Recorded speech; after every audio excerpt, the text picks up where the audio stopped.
অনেকদিন পরে নাকি পরীটার লাইভে আসছে, যাই একটু দেখি। আপনারা আসলেই বলদ, সলিড বলদ। আপনারা গু হাতে এস লেখা বলে আপনাদেরকে একটু বলদ ফলদ বলেছিলাম বলে আপনাদের গায়ে লাগলো, তো বলদের প্রমাণ দিয়ে দিচ্ছেন। আপনারা আসলেই বলদ, সলিড বলদ। আপনারা গু, আপনারা গোবর, আপনারা পিচা। ये सब क्या देखना पड़ रहा है? अच्छा है मैं अंधा हूँ। আসসালামু আলাইকুম everyone, this is Sahib back with another video. আপনারা জানেন পরিমণি আলোচিত এতটুকু, কিন্তু তাকে নিয়ে সমালোচনা এত বিশাল। পরিমণি গত 2 দিন আগে তার ঘরে কাজ করা যে গৃহকর্মী, তাকে নাকি অনেক মারধর করছে।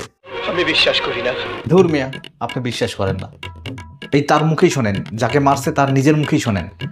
মারতে মারতে আমাকে সেন্সলেস করে ফেলছে। তুই মরলে এখানে মরবে, তোকে এখানে চিকিৎসা করবো, করস তখনই তোকে মেরে ফেলবো। আপু আমি আপনার 2টা পায়ে পড়ি, আমাকে বের হইতে দেন, না হয়তো আমাকে হসপিটালে নিয়ে যান। এই মেয়েটাকে মারধরের পর মেয়েটা থানায় গিয়ে জিডি করে, তারপরে এই নিউজটা সংবাদ মাধ্যমে আসে। তারপরে পরিমণি পরি লাইভে এসে সাংবাদিকদের একেবারে ধুয়ে দিছে। কিন্তু যেভাবে আজকে পুরো মিডিয়া আমাকে দোষী সাব্যস্ত করে আমার দিকে আঙুল তুলে যেভাবে নিউজ করেছে, পরিমণির বিরুদ্ধে গৃহকর্মী নির্যাতনের অভিযোগ, পুলিশ যা বলছে, হাতে এস লেখা বলে আপনাদেরকে একটু বলদ ফলদ বলেছিলাম বলে আপনাদের গায়ে লাগলো। আচ্ছা বুঝলাম না, হাতে এস লেখা মানে তুমি যাকে ভালোবাসো বা পছন্দ করো বা স্বপ্নে দেখো তার নামই তো লেখছো, তার নামের প্রথম অক্ষরটাই তো লেখছো, তাই না? এস দিয়া তো আর জনি সিন্স বুঝায় না, এস দিয়া তো শেখ সাদি বুঝায়। শেখ সাদি নাকি, যাই হোক, শেখ সাদি আর শেখ সাদি একই, তাকেই তো বুঝায়, কারণ তার সাথে তোমার অনেক ঘটনা আমরা সোশ্যাল মিডিয়ায় দেখছি।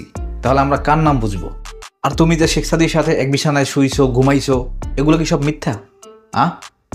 দেখো ভালো করে। পরিমণি শেখ সাদি একই রুমে আছে, একই বিছনায়। যে ও যে কেমন ক্যারেক্টার, ও যে টাকার জন্য বিন্দু পরিমাণ দ্বিধাবোধ করে না, এটা জনগণই জানে। আসলে কত হয়েছে কি জানেন? 4-5টা বিয়ে হইলে মানুষের এমনি চরিত্র নষ্ট হয়ে যায়।